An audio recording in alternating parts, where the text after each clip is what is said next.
Marcos 16, 7. Mas mesmo antes de ler esse texto,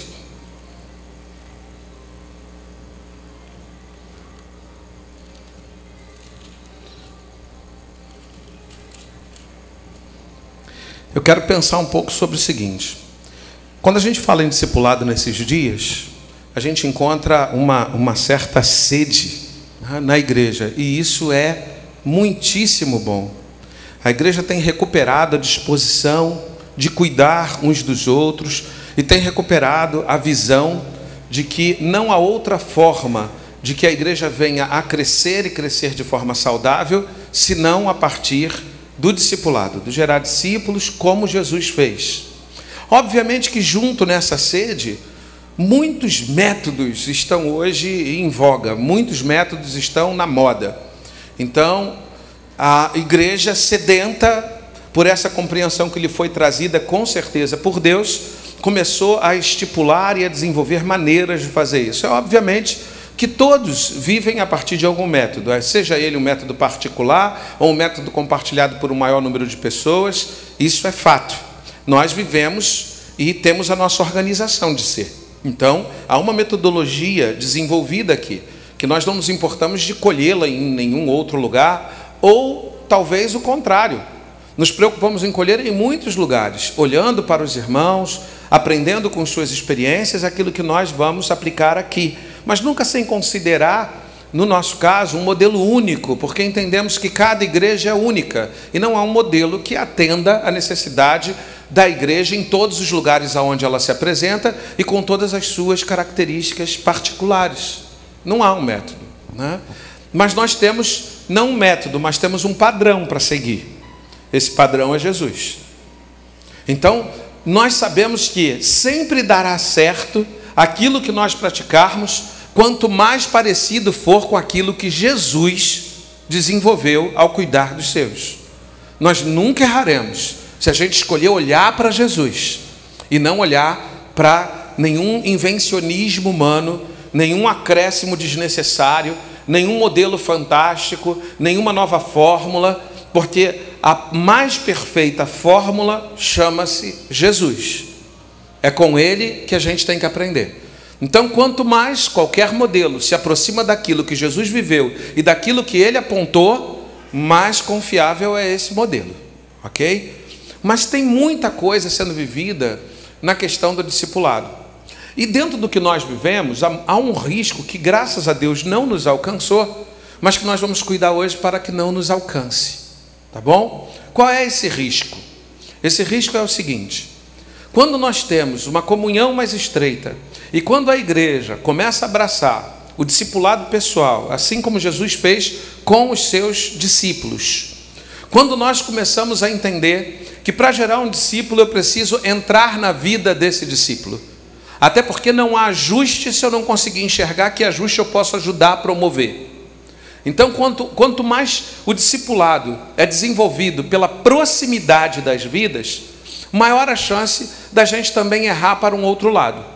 Porque se por muito tempo a igreja errou por não entender a importância do discipulado, do fazer discípulo, se por muito tempo a igreja não enxergou ou deixou de lado ou se afastou da única missão que recebeu, que é gerar discípulos à imagem de Jesus Cristo, como aponta Romanos 8, 29, que a gente conhece muito bem, como ela se afastou, e isso foi muito mal, porque a igreja se tornou fria nos seus relacionamentos, a igreja se tornou instável, pessoas que chegam e saem com uma velocidade tremenda, porque não são cuidadas. O maior motivo de alguém se afastar da vida da igreja é a falta de ser cuidado e os embates que a distância entre as pessoas provoca. É muito fácil eu ferir alguém quando eu sou distante desse alguém.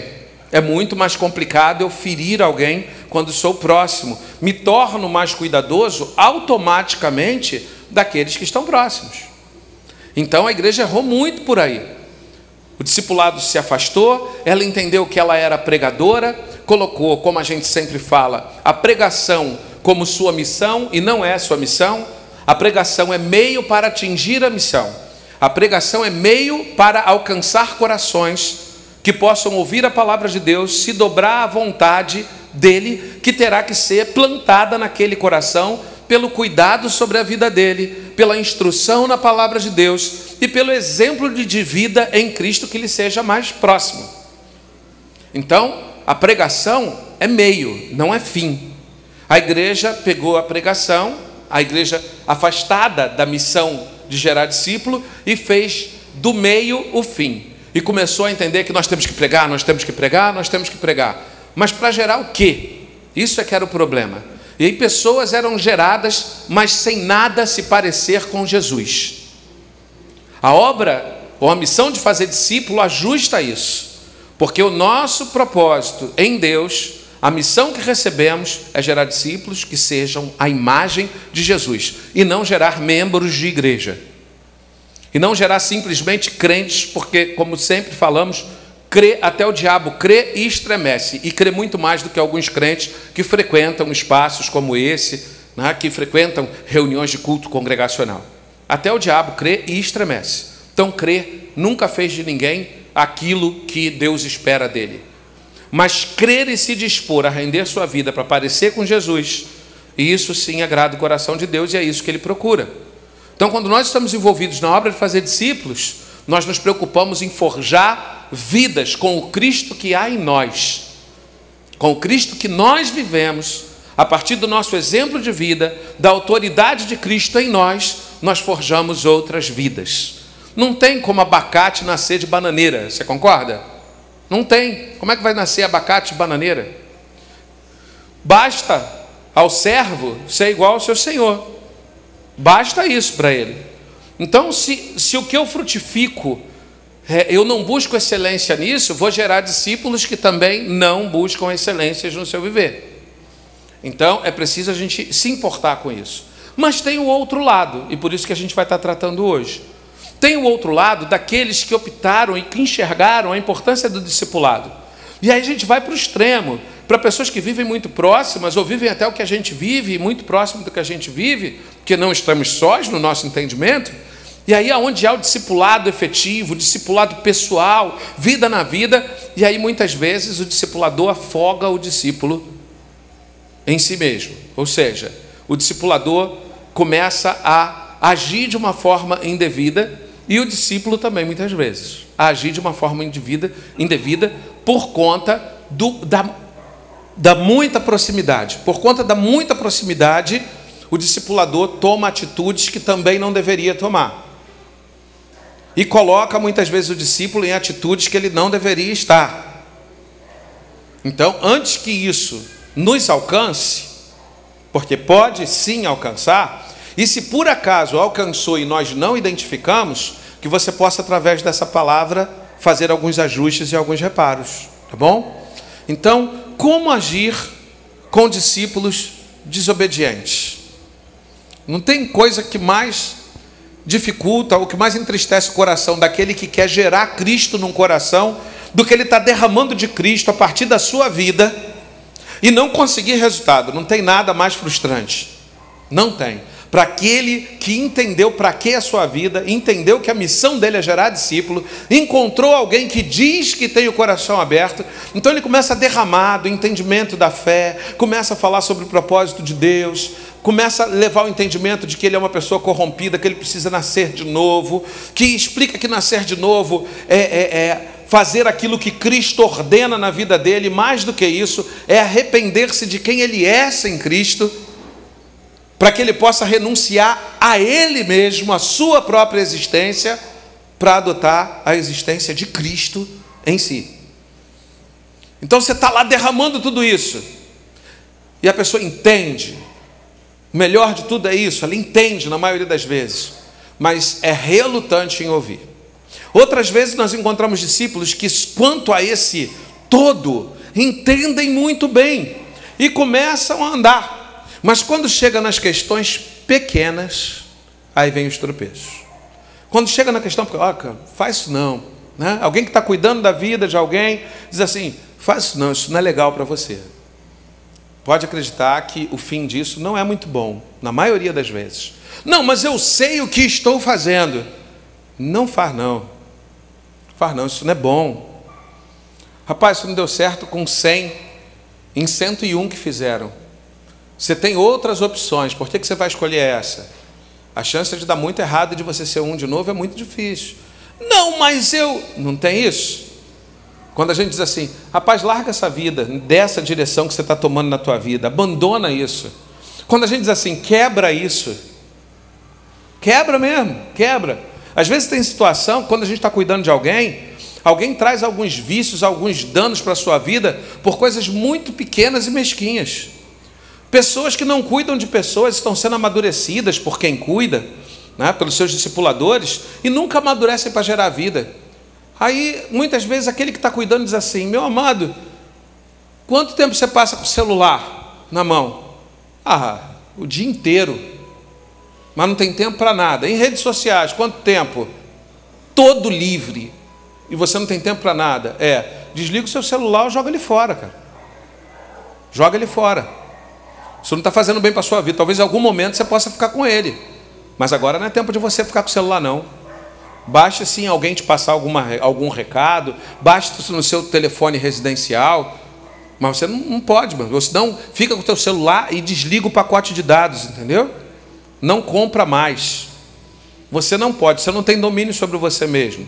Então, às vezes, as questões não são tão grandes. Não é o entendimento de que Jesus Cristo morreu, de que eu preciso nascer de novo. Às vezes, a decisão errada está nas pequenas coisas. Pequenas. Não faça isso. Né? Atitude tal no teu casamento não está legal. A gente já observou.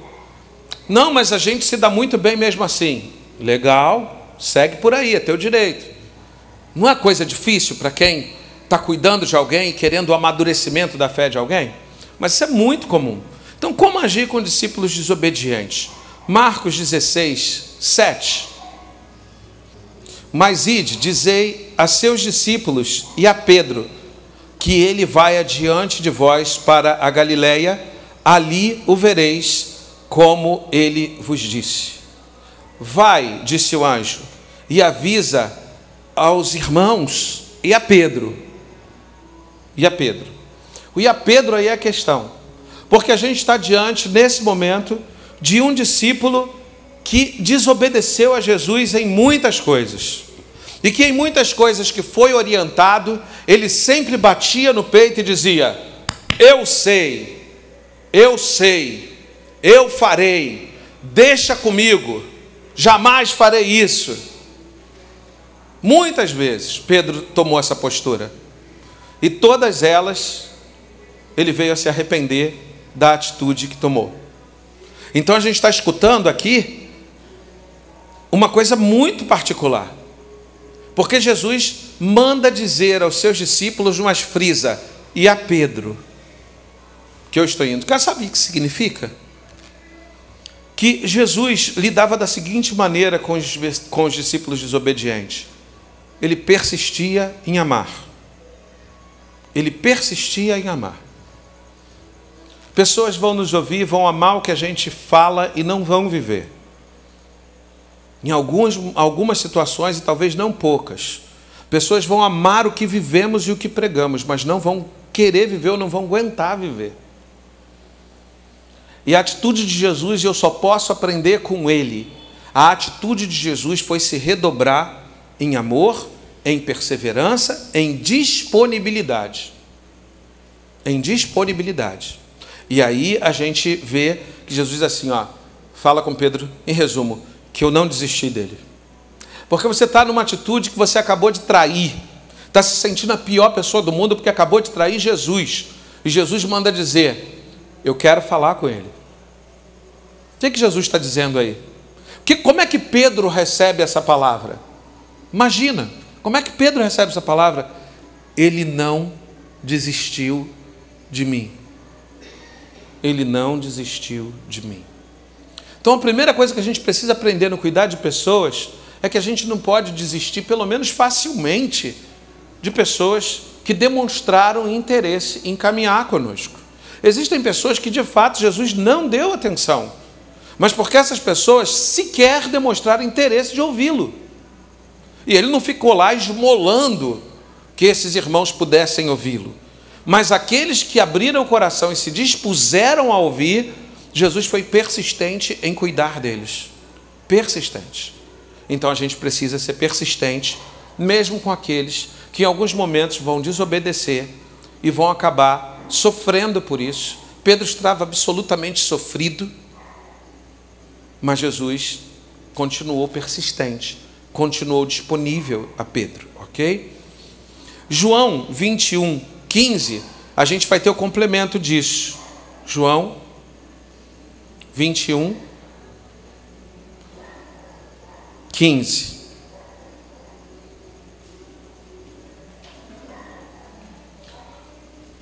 Olha como Jesus prezava a mesa aí, né?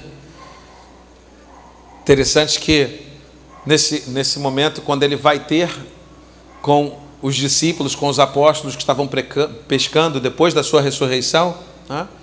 Quase falei pecando, né? Mas eu acho que era quase a mesma coisa, porque eles tinham que estar fazendo uma coisa e estavam fazendo outra, né? Jesus então aparece para eles e começa a acender o fogo para preparar um peixe, e depois ainda convida eles que tragam mais, ou seja, Jesus vai até eles e Jesus começa tudo de novo com eles, tudo de novo. Então uma outra lição que a gente precisa tirar é que a gente tem que levar as pessoas a se reerguerem e começarem de novo. É uma tarefa comum no discipulado pessoal, que a gente precisa começar tudo de novo se for preciso, que é preciso zerar a conta. Às vezes parece e vai parecer, e às vezes é como se não tivéssemos dito nada, e vamos ter que começar a dizer tudo de novo, porque tudo que falamos e pensamos que estava sendo ouvido, muitas vezes não está, e aí precisamos começar tudo de novo. E Jesus fez isso, foi lá, chamou mais uma vez, jantou com eles, comeu com eles, e trouxe então a sua palavra novamente e fez arder novamente a chama no coração deles. O 15 diz: depois de terem comido, perguntou Jesus a Simão Pedro: Simão, filho de Jonas, amas-me mais do que estes? Respondeu-lhe: sim, Senhor, tu sabes que te amo. Então Jesus disse: apacenta os meus cordeirinhos. Ou seja, Jesus trazia de volta Pedro para onde ele nunca deveria ter trazido. Diz assim: Pedro, por conta da tua teimosia, por conta da tua prepotência, você se afastou de mim, você afastou do que eu queria, e você está afastado, Pedro, porque você está aqui pescando peixe de novo. E faz muito tempo que você largou essas redes e esses barcos, e você deveria ter deixado eles aonde eles estavam, mas você voltou para as redes e para os barcos, talvez para os mesmos barcos, talvez para as mesmas redes. E aí ele retoma com Pedro assim: Pedro, levanta de novo, você me ama, não ama? Então apacenta os meus cordeirinhos, vai cuidar de vida. Lembra que a tua missão, Pedro, é gerar discípulos a partir da sua vida. Ou seja, eu estou te dando autoridade para ser de novo, e eu estou te dando autoridade para fazer de novo, porque é preciso ser discípulo para fazer discípulo.